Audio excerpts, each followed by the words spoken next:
What's up guys, the name's Rena Dragneel and welcome back to Seduce Me the Otome. So last we left off, we had dinner and we learned that we're gonna keep the boys in the house as long as they clean up and stuff. And now we found out we had to organize a party, in which we did, and we helped out Damien. And so now we're at the party going to impress our dad. He might be at the door right now. So with that, let's continue. I could practically feel my dad's aura from behind the door. Sam and Eric quickly rushed to the door and opened the double doors wide to reveal my parents, both dressed in their best. Hey, Mom. Hey, Dad. Oh my, I didn't know your bequeathment came with servants. It was probably overlooked. Besides, who would deny good service? I was completely shocked. My parents didn't question the boys. They didn't ask for verification or anything. I looked to the boys and noticed Sam and Eric staring intently at my parents. Were they using their powers on them? They had to be. There was no way they'd be okay with this otherwise. I guess the servants counted as belongings to the house. Servants are not things, Dad. You know what? I'm not gonna even. My mother quickly rushed to me and gave me a large hug. I hugged her back, inhaling her perfume. It had only been a couple days, but living away from the ones who raised me was hard. My mother soon let me go and looked at my outfit. Gorgeous. You look so lovely.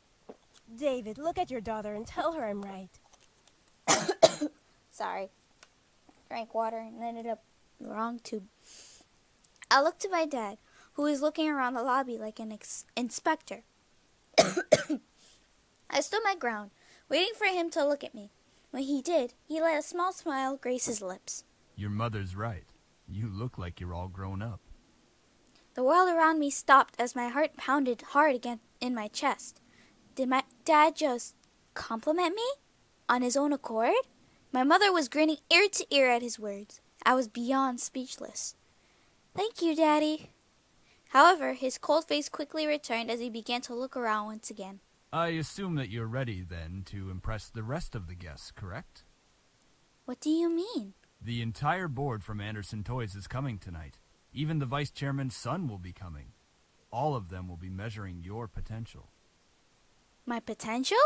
To become CEO of the company. I knew it. Something was off about tonight, and now this party had become much more than I anticipated. I gulped silently, but I nodded in response. I looked to the incubi, but they were continuing to be servants for my father's approval. I looked behind me and saw Naomi and Suzu raise their thumbs at me for encouragement. I let out a small breath before feeling my body accept the situation. I felt a weight in my gut, but I had to hide it. As if time zoomed forward, all of a sudden the main hall of the lobby was full of guests. Men and women in formal or business attire showed up to meet me and see my new home. I didn't expect many to come, but I was once again surprised that night. I shook hands with many officials and executive members, putting on the professional face my dad had trained me to have. I felt overwhelmed, but I hid it well behind a small smile and handshake. Many even asked me questions. I tried my best to reply as maturely as possible. I had to remember, say what they want to hear, not what you want to say. Okay, so the next questions are gonna be timed, so I'm sorry if I'm going too fast for you, but since they're timed, I have to hurry. So, how do you feel living on your own at such a young age?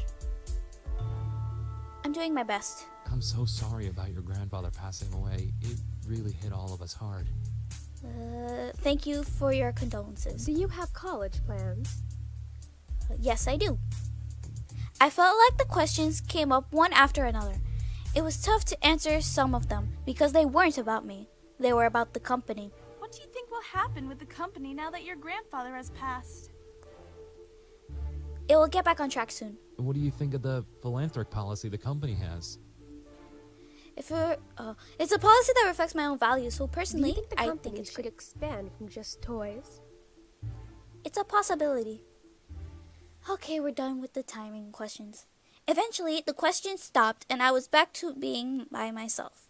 Naomi and Suzu were mingling in the crowds, and the incubi were doing their jobs, so I was all alone in a room full of strangers. It was unnerving to think about, but at least I wasn't being questioned left and right anymore. Suddenly, though, my mom pushed her way through the crowd to me, bringing along someone I didn't know. Honey, I'd like to introduce you to someone. This kind gentleman is the son of the vice chairman. With my mother stood a man who looked only a couple of years older than me. He smiled and held out his hand to me, silently asking for my hand. Hi, I'm Andrew Lewis. It's a pleasure to meet you, Miss Anderson. I have a bad feeling. So I'm just gonna simply nod to him. I don't want to be rude, but well. Andrew was slightly taken aback, but gently smiled and lowered his hand with a nod in return. My mother smiled at both of us, which made me slightly concerned. Why was she excited to introduce me to Andrew? Mom, don't hook me up with him, please. I already have my eyes on Damien. I don't need another guy in my life. So, you organized this party very well, Miss Anderson. Thank you. You're welcome. Praise is very much deserved. Andrew then chuckled nervously, bringing a soft fist to his lips to cover his laugh properly before smiling at me. I'm sorry if I seem a little forward. I've just been excited to meet Harold Anderson's granddaughter. Huh? Why? He used to talk about you all the time in the office on how you helped him refine his toys. I only attended meetings and heard all of the stories. You've helped a lot with the success of the company without having to actually work there. Oh, wow. I didn't know he talked about me. Gramps, why? Why? That would explain everyone's fascination with me and their rather personal questions. I looked to Andrew, who had a kind face to me. Something about him seemed off and I didn't know what it was. He seemed to be hiding something. Whether it was good or bad, I was not able to find out. I felt someone walk up beside me, causing me to turn to them. Next to me was my dad, giving his cold stare to Andrew, who suddenly became tense. So, you're Jared's son. Andrew's body twitched slightly. Whether it was fear or insult, Andrew locked eyes with my father. I couldn't help but feel the tension between them. It irked me how fragile the air had become, enough to break at the wrong word. You're the one who wants to be the next CEO of the Anderson Company. Well, I stared at Andrew. This guy wanted to take my grandfather's place as CEO? I thought the vice chairman wanted the position. David, leave the poor boy alone. Please leave him alone, Dad. I'm merely testing the boy's conversational skills. Nothing wrong with that. You don't need to be so harsh, though. of course not, sir. And polite as well. Interesting. If you'll excuse me. Quickly, Andrew retreated away from my family into the crowd of people. I am going to stay put. I watched as he disappeared into the crowd towards the back of the house. I was worried, but I gave him his space. He obviously needed it.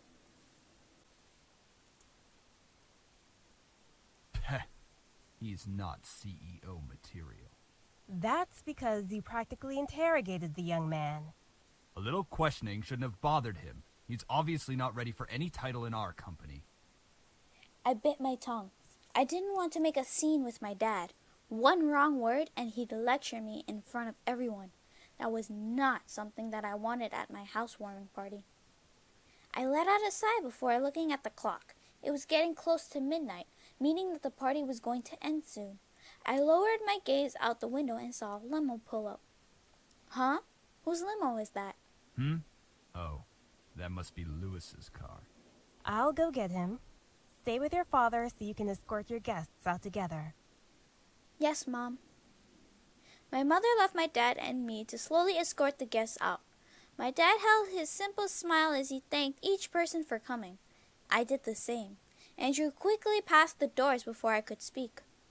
Eventually, only Suzu, Naomi, my parents, and the incubi were left.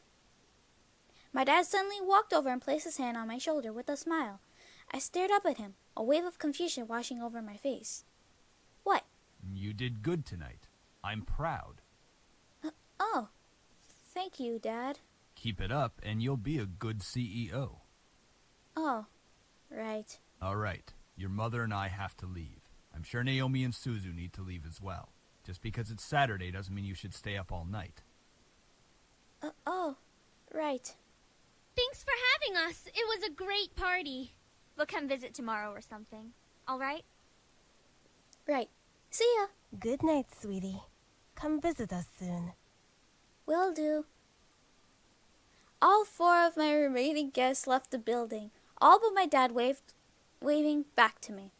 With the last of the guests gone, I sighed and sat on the staircase, exhausted. Phew, that was tiring.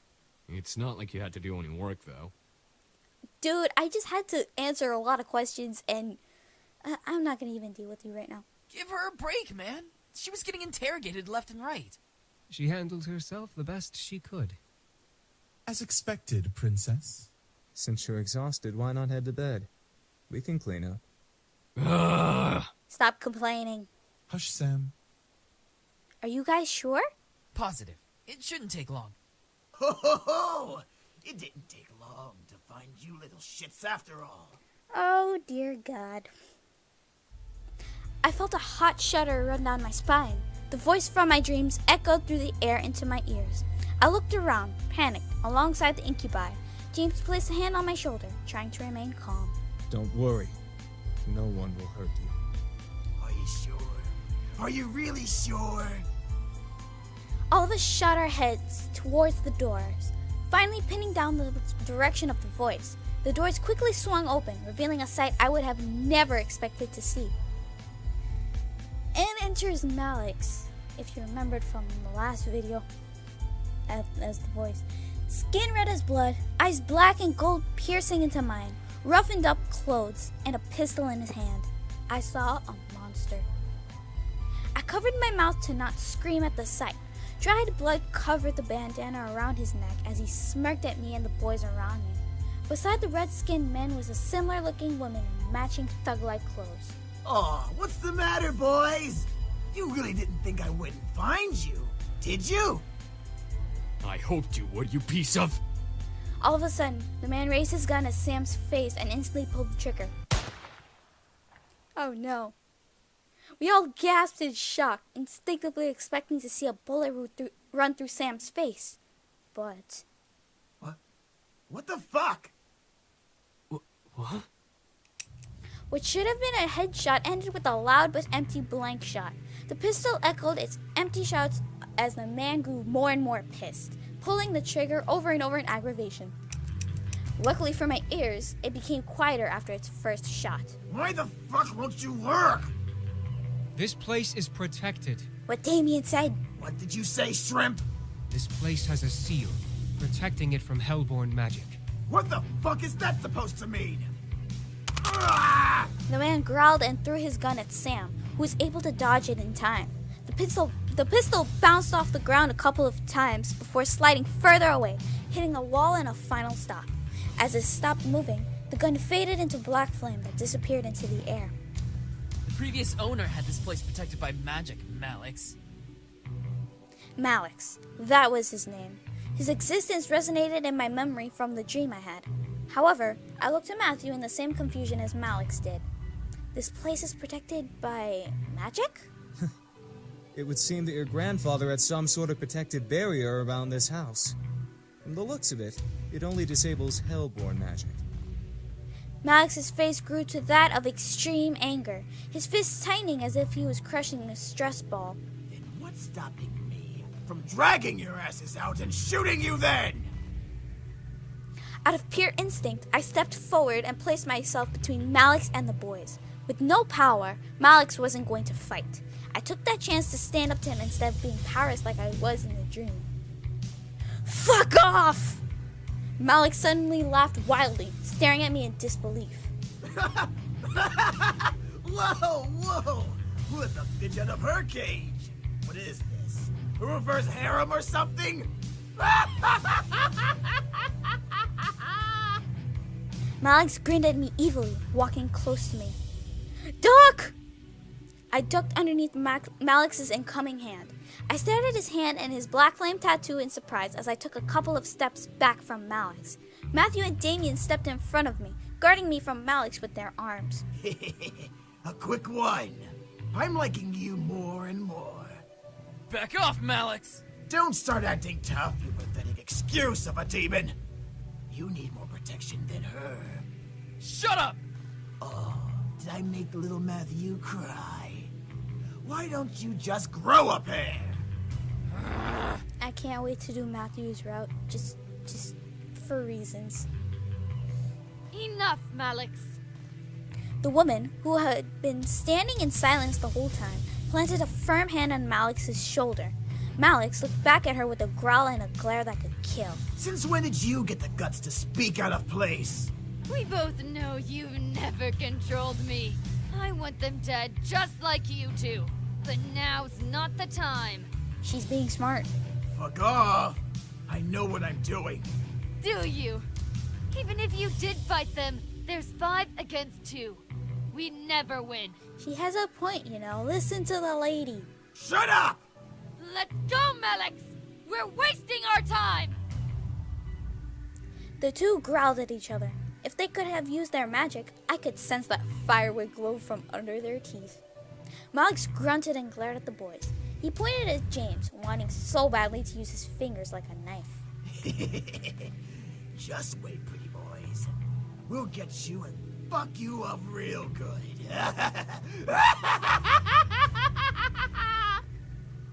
Then Malix turned to me, moving his finger to point directly between my eyes. And don't think you're safe. Step outside. I dare you. With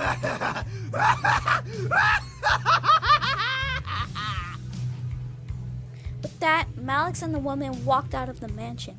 The doors closed behind them, leaving the boys and I alone once again. I felt my knees give out from under me, forcing the boys to quickly turn to catch me.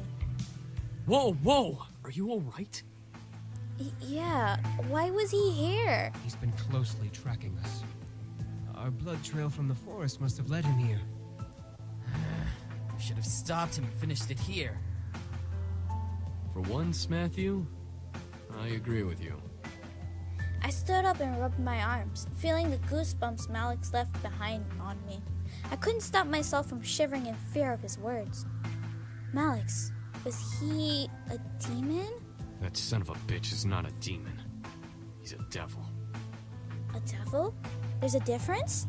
Yes, demons come from a different plane of existence called the abyssal planes. Devils, however, come from one of the 7 circles of a place humans know as hell. Despite us not being human, we are very different creatures. We actually have brains, for one. Devils always like to cause trouble and try to kill or torture others for their own enjoyment. Demons, like us, know when to use our powers and when not to.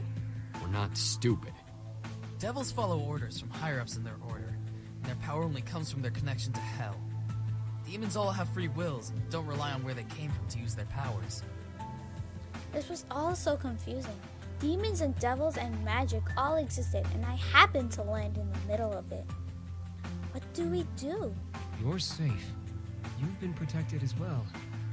What? What Damien's saying is that the magic that protects this place also protects you. Your grandfather must have cast it when you last saw him or something of that nature. We can sense its aura around your body. I couldn't believe my ears. It was the 3rd day of surprises, and this one took the cake in being the most surprising. I felt my head spin once again. What did I get myself into? Miss, please don't worry. We'll find a way to train ourselves and become stronger to finally finish this feud. I'm gonna kick his ass right now. Until then, we'll protect you as much as we can. If Malix comes back, we'll be here for you. But what about going outside? Won't he...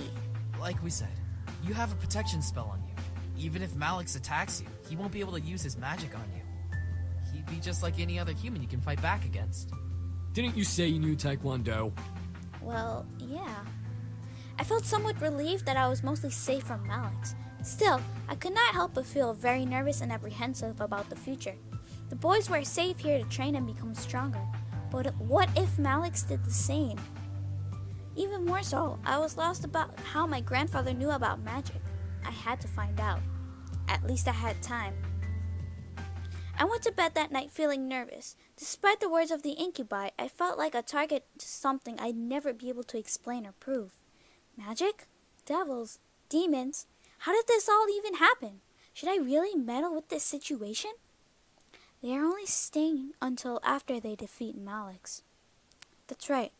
They say they'd only stay until after they defeated Malix.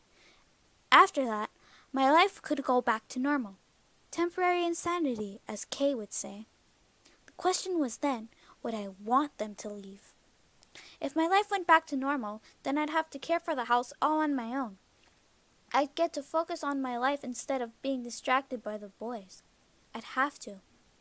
My life.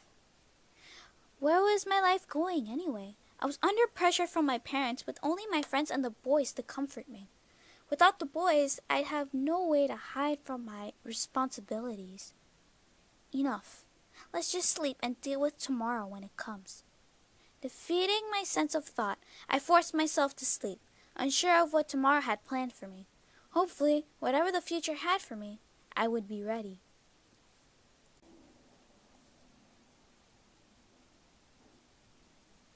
I promise to be with you forever. You're so important to me. I swear I'll give my life to you. Please, let me love you. I'll be by your side, always. I can't imagine living without you. I want to be with you. I love you. I slowly opened my eyes, letting the voices of my dream echo in my head and force me awake. I rubbed my eyes before sitting up and looking at my clock. 7 a.m. Why am I up so early? I fell back onto the bed and closed my eyes, trying to go back to sleep. However, something kept me awake. Why? It's too early to even be alive. I gave up and sat up, staring at the fireplace across my bed. Sorry, let me start. I gave up and sat up, staring at the fireplace across from my bed. A sigh escaped from between my lips before I threw my legs over the side of the bed. What to do at 7 a.m. in the morning?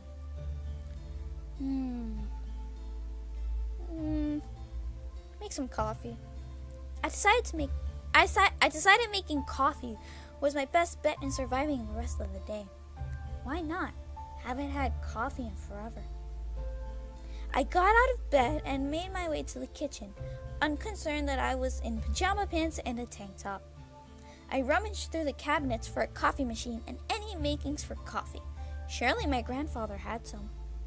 A French press? Well, it's better than nothing. As I began to make my coffee, I checked my emails and texts on my phone. No new important emails, no text messages. I sighed.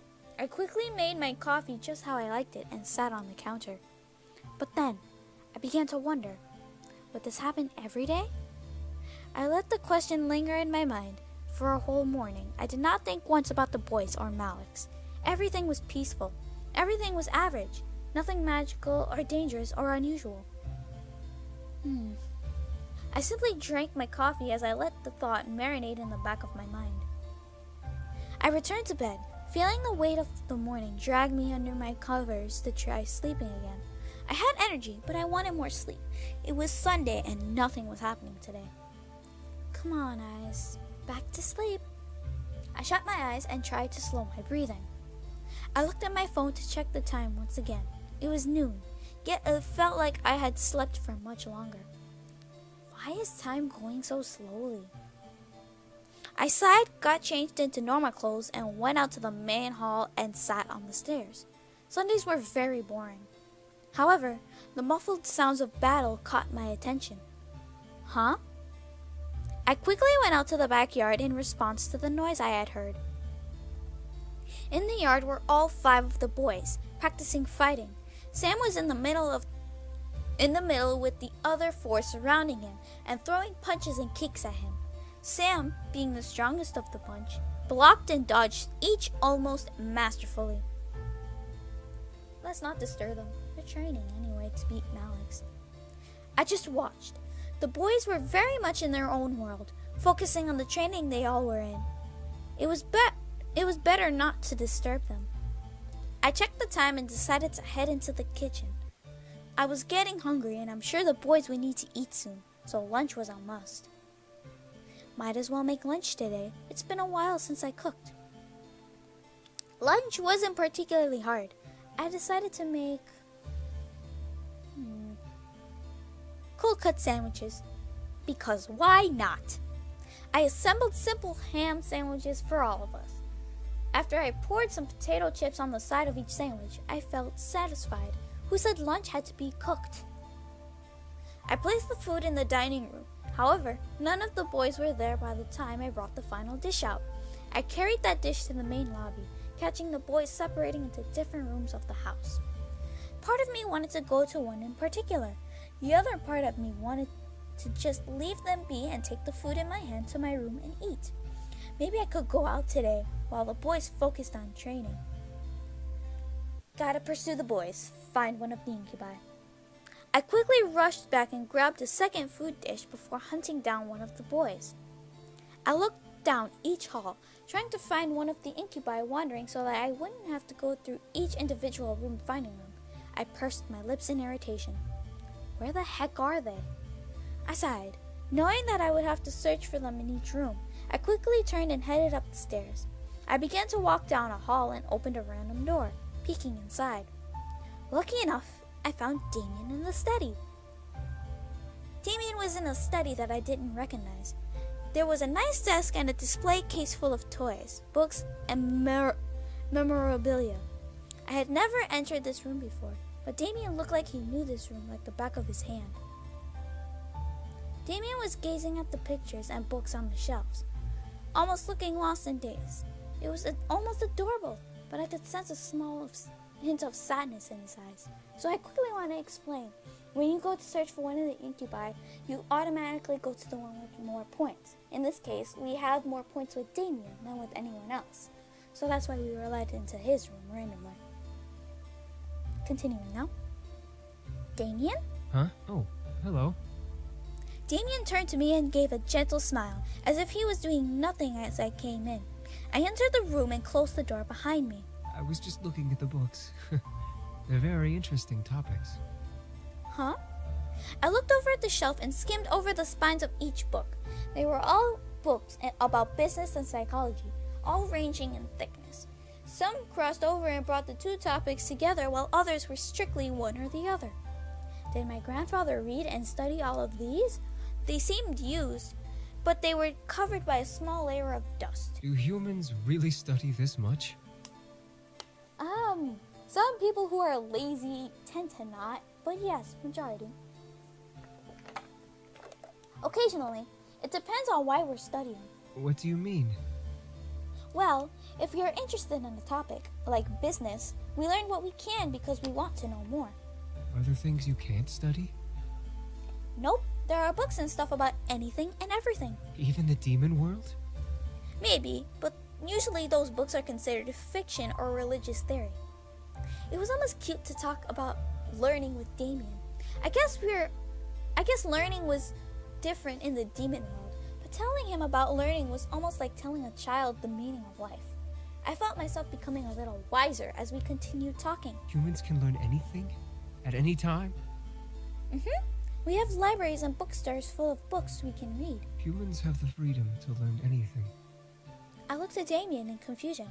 He seemed to look jealous. What about demons? Can't they learn what they want? Damien shook his head before looking down at his feet. Demons don't have schools to learn from like humans do. Everything we learn comes from experience or verbal mentoring. Books are only permitted to be read by higher nobles. I stared wide-eyed. There were no schools in the abyssal plains? That seemed so unreal. Yet, in a way, I wasn't that surprised. The only ones who have ever touched a book are James and Eric, since they're the oldest. Sam and Matthew chose not to read. What about you? Damien stood silent for a bit before sitting on the ground, leaning against the large desk in the room. I decided to follow along and sat beside him. You brought food? Huh? Oh, yeah, I brought food. Here. Thank you. Damien took his dish of food and began to politely eat. I followed suit. It was painfully obvious that he was dodging my question. Did I want to know? I was very curious. Ask again. I was curious, so I had to ask. However, Damien looked to me, stopping me from opening my mouth. Because I'm technically not a noble at all. I tilted my head and raised an eyebrow in confusion. Not a noble? But aren't you all brothers? If the others are nobles, that would make you one. Damien looked to his dish with a sigh, so I suddenly felt regret for asking and pushing the topic. Before I could apologize, Damien spoke. We are all half-brothers. We only share the same father. Our mothers are all different. James, Eric, Sam, and Matthew all had noble mothers who are now queens. My mother was not a noble, and is not a queen. Aw, poor Precious. There's a reason why I call Damien Precious. You're gonna find out later. I could see sadness in Damien's eyes. I bit my lip. I shouldn't have pushed the issue. I'm sorry. Damien shook his head, snapping out of his thoughts, and smiled at me. For what? You didn't know, and were curious. It was only appropriate to answer. Still, it was rude of me to pry like that. I'm sorry. I didn't know what to say. Damien only smiled lightly at me before continuing to eat. As he ate, my mind began to wander to the abyssal plains. What was it like? What did it look like? Was their castle big? How many servants did they have? My thoughts were halted by Damien chuckling, most likely at my thoughts. I turned to red in embarrassment. Sorry. You keep saying sorry when you don't need to. It's kind of cute. Stop it. And I'm like that too. I will say sorry all the time if I do something wrong. And they're like, stop saying sorry. And I'm just like, I'm sorry. I can't help it. I pursed my lips, but couldn't stop a blush from running across my face. This was going nowhere. I went back to eating in futility, earning another chuckle from Damien. However, as a groan of pain escaped Damien's lips, I stopped and looked at him in surprise. Damien, are you okay? Yeah. It's nothing. Don't worry about it. I heard him gulp down and hide another groan, making me even more concerned than before. Damien. It's just a headache. I get it when I run out of energy. I'll be fine. He was out of energy? I guess he didn't take enough when we first met, so it was just enough to heal his wounds. None of us took more than we needed to heal. From the sound of his voice, he was fighting back major pain. I felt incredibly bad. Damien smiled very lightly at me. I'll be fine. No, you're not fine. We need to give you energy. I'm gonna give you my energy. If he needed energy, I was willing to give it. Damien instantly turned away from me before I could finish my sentence. No. I'll be fine. I'm used to this. Used to it? Used to pain? There was no way that was okay. I glared at Damien's back before grabbing his shoulder and forcing him around. Damien stared at me wide-eyed in surprise. Damien, let me help you. Please. I don't want to see you in pain like this. I continued to stare at him, wondering if he'd make the first move. I wanted to help him, truly. I knew that my energy would help him not feel pain. Damien must have heard my thoughts, as his gaze changed from nervous to piercing. Oh boy. I'm gonna give you a little heads up. Warning, cause some sexual content is about to come. So you have been warned right here, right now. Okay? Okay. All of a sudden, I felt that familiar feeling of warmth running through my body once again.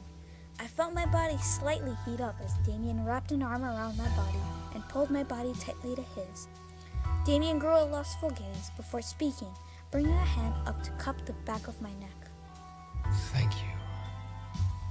Before I knew it, Damien pulled me into a gentle but passionate kiss. Heat erupted throughout my body as his kiss slowly and almost timidly got deeper. Damien kept an arm around my waist while I rested my hands on his chest. The energy from my body was slowly draining in the kiss, making me feel light and warm. It was almost pitiful how comfortable and how willing I was in this situation. Still, I held no regrets. I was enjoying every bit of this kiss. Damien was a wild card. I didn't really know what to expect from him, and his kiss was no exception. Damien wasn't forceful, but his kiss was deep and passionate, and it felt almost magical. It was how I imagined the first kiss to be like, except with energy drain. Soon, though, the energy drain stopped, and Damien gently pulled his face away to end the kiss. I stared up at him as we both panted for air. I had never kissed like that before, and I was so lost in the moment that I had forgotten how to breathe. Damien moved a strand of hair from my face to behind my ear, eyes still full of desire. I'm okay now. But I could feel the hold of his mind-altering spell fade away, but I still felt hot. Something told me that I wanted more, but at the same time, I wasn't sure if I truly did want to give anymore. Keep going! More sexual contact. You have been warned again. I opened the opportunity, and I was enjoying it as much as he was. I wanted more, and I was going to let him keep going. I wanted to keep going. I leaned up and kissed him again. Damien gasped against my lips, but continued to kiss back. I could feel him pull on the tail of my bow, releasing it and falling his hand off from around my neck. He moved the ribbon to his pocket before gently unbuttoning the top 2 buttons of my blouse. The desire for my body drove me insane, forcing a moan to escape my lips as he ran kisses from my lips down to my exposed neck. As he began to ravish my neck and shoulder in hot kisses, I leaned my head back and let a pleasurable sigh escape my lips. Damien was ruthless in his passionate kisses on my skin.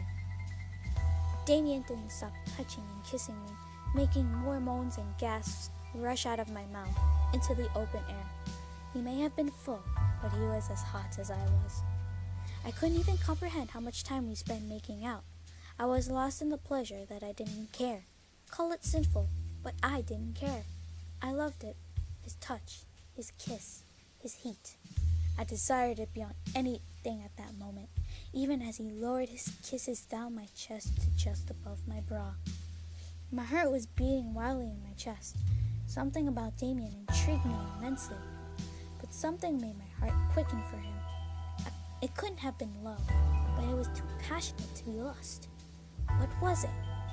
However, I began to feel dizzy, seeing the ceiling start to spin almost wildly. I gripped onto Damien's shoulders, trying to signal him to stop, but my mind faded to black before I could let out another sound. It felt good. I didn't care that I was blacked out. I felt warm and fuzzy in that darkness. I never knew indulging in that kind of passion would be that good.